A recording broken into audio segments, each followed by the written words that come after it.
Get the fuck off my wheel cart! We have a video here, bike buying tips for noobs. Now we're going to use Freely's bike. This is her latest bike she's just bought. She bought this herself.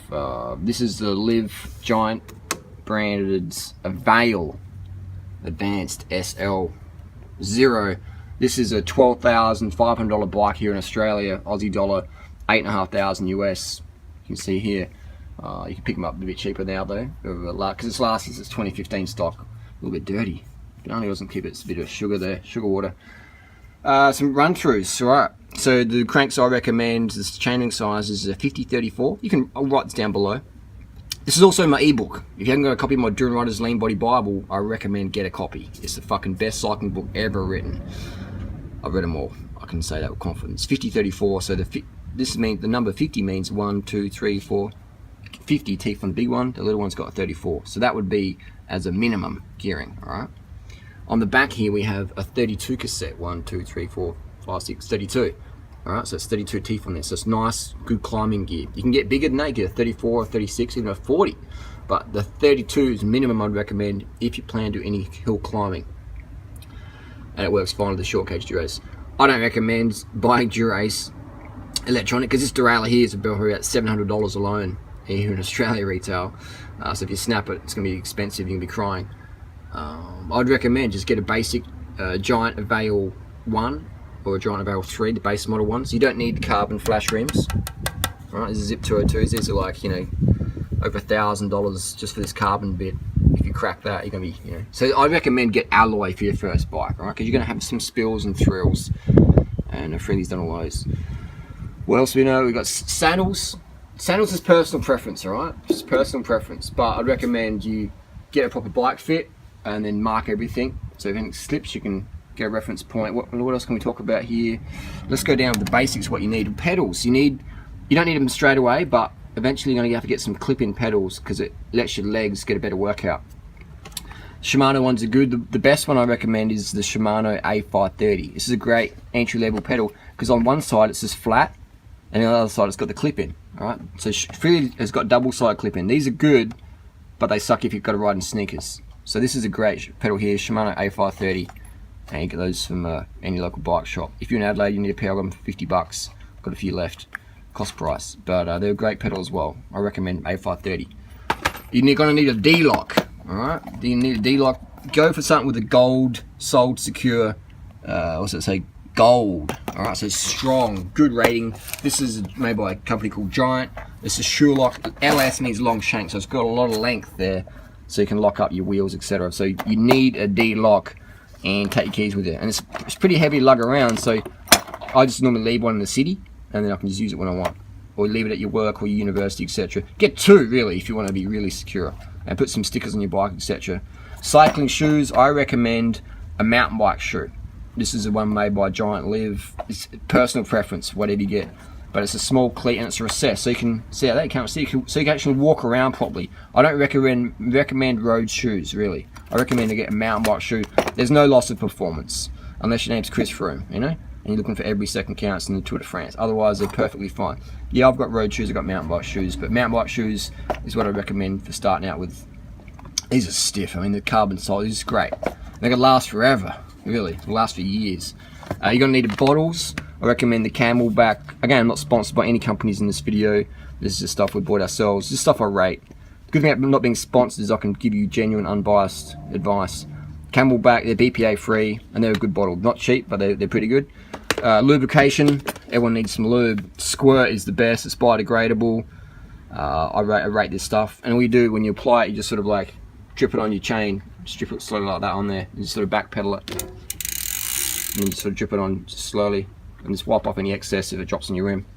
Squirt, alright? Get stuff like that. Before you first apply it, try and clean your chain off with just a rag. I just used a rag to clean my chain, nothing fancy. Lights, you need fucking to be safe at night time. This is the best light in the market that I reckon. It's made by Bontrager. Again, I'll write this all down below. It's the Bontrager Flare R. It's really fucking bright. You can't really see it on camera, but it's, yeah, it'll give you an epileptic shock if you're not too careful. Very good light, and it's USB rechargeable, so you just pop it open, charge it up for a couple of hours, and you've got good run time on there. And it clips in the back of your belt, back of your shorts, so make sure you don't, make sure the clip's all solid, secure before you put it on so you don't lose it. Front light, you need something bright, powerful. These are good, Adelaide company. What was it, fibrous on there. Otherwise, you get something similar off eBay, but really powerful. Battery pack under there.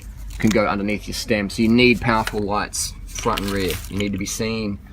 What else we got? Pump. You need. I don't recommend the CO2 cartridges. I just recommend a pump. These are about $10. I've got some of these in Adelaide as well. If you're in Adelaide, got a whole stack of them. Just a basic, lightweight little frame pump. The CO2 canisters, they don't always work. You can fuck them up, but a pump, you got it there.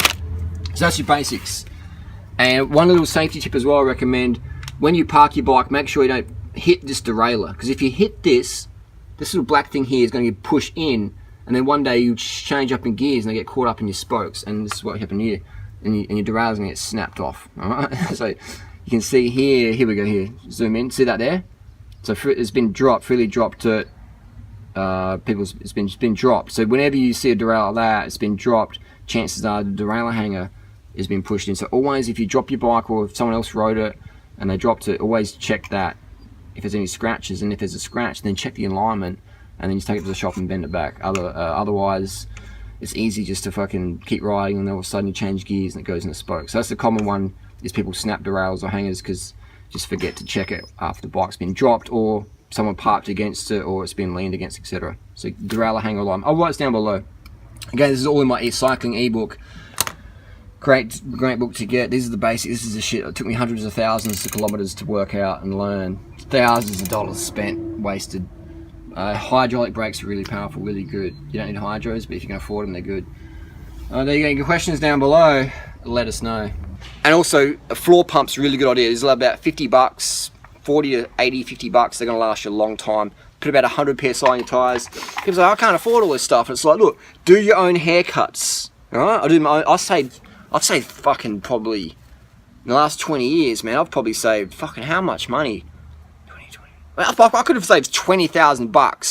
$1,000 a year, some guys spend their hair. Alright? I've saved that. I've saved at least 20 grand. 10 grand is the minimum. Up to, just say $10,000 to $20,000. I've saved. That's like heaps of these bikes and shit. So there's ways to save money. Clean your own earwax out, you know? Do your own haircuts, man. Save money. There's so many ways to save and earn money. Bikes, man. Fitness. That's anything that fucking matters in daily life, really. It's fitness. Your social life, turn it into your fitness life. When your fitness group becomes your social group, you'll be the fittest, leanest motherfucker you ever knew existed, alright? Turn your social group into your fitness group. Simple as that. Any questions, let us know. Get a copy of my ebook. Look at the tips down below. We'll see you in the fucking road. No other sport on the fucking planet can burn as many calories in a month or a week or a day sustainably, continuously for life other than cycling. Cycling is the number motherfucking one metabolic changer, metabolism tweaker on the fucking planet. And you can actually ride to work as well. It's fucking insane. Cycling. Get a bike. If you want to get lean and slim, get a fucking bike and carb the fuck up so you can wear that motherfucking bike out and get places, meet new crew, adventure, travel. It's the best, man. Get on a bike today. And wear a fucking helmet as well. Forgot that. Always, every fucking ride, wear a fucking helmet, please. Get the fuck off my wheel, cock!